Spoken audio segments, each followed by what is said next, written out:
Hi, I'm Dr. Vincent Ho. I'm a gastroenterologist and a senior university lecturer. I'm also the gut doctor. In this third video in the series, we'll be covering the science behind bloating, a common symptom that's thought to affect 1 in every 6 persons worldwide. This is a story of bloating. Bloating is defined as a sense of gassiness or just a sense of being distended in the abdomen. In the definition of bloating, we do not need the abdomen to be truly distended. And in fact, as you'll see in this video, very often the abdomen isn't measurably distended and yet bloating can occur. Bloating is the most common symptom in irritable bowel syndrome and is thought to affect 1 in 6 people worldwide.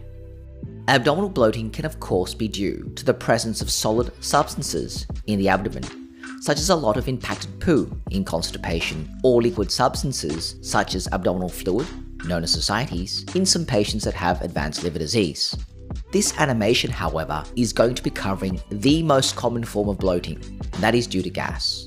Now, gas in the gut can come from different sources. The 5 most common gases found in the gut are nitrogen, oxygen, hydrogen, carbon dioxide, and methane. There are also trace amounts of other gases. We know that nearly all the nitrogen and oxygen in the upper part of the gut comes from the swallowing of air. Carbon dioxide in the gut can come from swallowing air, drinking carbonated beverages, or from diffusion from the bloodstream into the gut. Carbon dioxide can also be generated from the neutralization of acids and alkalis in the upper gut after eating. The most important process for gas production in the gut comes from the fermentation of foods in the colon by bacteria. Most carbohydrates in our diet, once broken down, can be absorbed through pumps on the surface of cells in your small intestine. But there are some carbohydrates that are incompletely or not digested at all within the small intestine and therefore can't be absorbed. These rapidly fermentable, short-chain carbohydrates that can't be digested in the small intestine are called FODMAPs. The presence of FODMAPs causes water to be dragged into the small intestine. FODMAPs arrive at the colon, and it's there that bacteria can utilize FODMAPs for energy to fuel the cells that line the colon. The colon bacteria rapidly ferment FODMAPs and produce gas. It is the excess gas production and water retention that causes the intestines to expand. We know that therefore the amount of the gas produced in the colon depends on the type and amount of bacteria in the colon, the speed of food moving through the intestines, and the types of foods being consumed. Now we know what causes gas production in the gut. It makes sense that avoiding some types of foods, such as these FODMAP foods, can reduce gas production and therefore bloating. But I have to say that gas production is not the only explanation for why a person can experience bloating. We know this because in studies of persons with irritable bowel syndrome, we find that they don't produce more intestinal gas than other persons who don't have bloating. This can happen because of impaired small bowel transit, where there can be a holdup of gas in the small bowel because of abnormal peristalsis.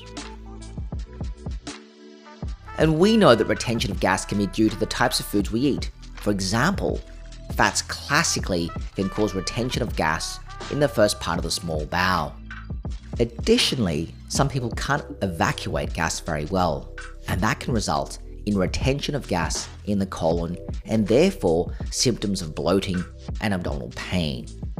People suffering from functional chronic constipation are known to be less able to evacuate gas from the rectum and thus are much more likely to develop symptoms of abdominal distension. The gut is inside the abdomen, and if there is a change in the volume and pressure of the gut, then this is going to affect the abdomen. If the gaseous contents of the gut increases, then the abdomen can expand. The diaphragm, which is that muscle under the lungs that separates the chest and abdomen and facilitates breathing, that can be pushed higher up into the chest, or the abdominal pressure can increase. In healthy adults, we tend to contract the abdominal muscles, that is, stiffen the abdominal wall if there is increased gas in the gut. However, in some patients with bloating, they can do the opposite, that is, relax their abdominal wall muscles to accommodate this increase in volume. And this is what we call an abnormal viscerosomatic reflex. In particular, some muscle groups of the abdominal wall, such as the internal oblique muscles, are relaxed in these patients with bloating, and we find that the diaphragm descends, and that means the abdominal girth increases. A final important element in causing the symptoms of bloating is visceral hypersensitivity. When the intestinal wall stretches from distension, the highly connected nerves around the intestines send signals to the brain. People with IBS often have hypersensitivity, and this means that ordinary small changes in the volume of the gut can be perceived as bloating. Some very sensitive people might perceive the sensation of bloating without any volume change in the gut whatsoever. In fact, they can perceive bloating in response to normal contractions of the gut. I hope you found that animation insightful. As always, we'll take the discussion further in my website, gutdoctor.com, where there's an interactive blog covering different aspects of the gut. And of course, it's where you can ask your questions and share your stories. If you want to learn more about the gut, make sure you subscribe to this YouTube channel. You can also check out our social media links down below. Our next video animation will go through the story behind acid reflux. I'm Dr. Vincent Ho. See you next time.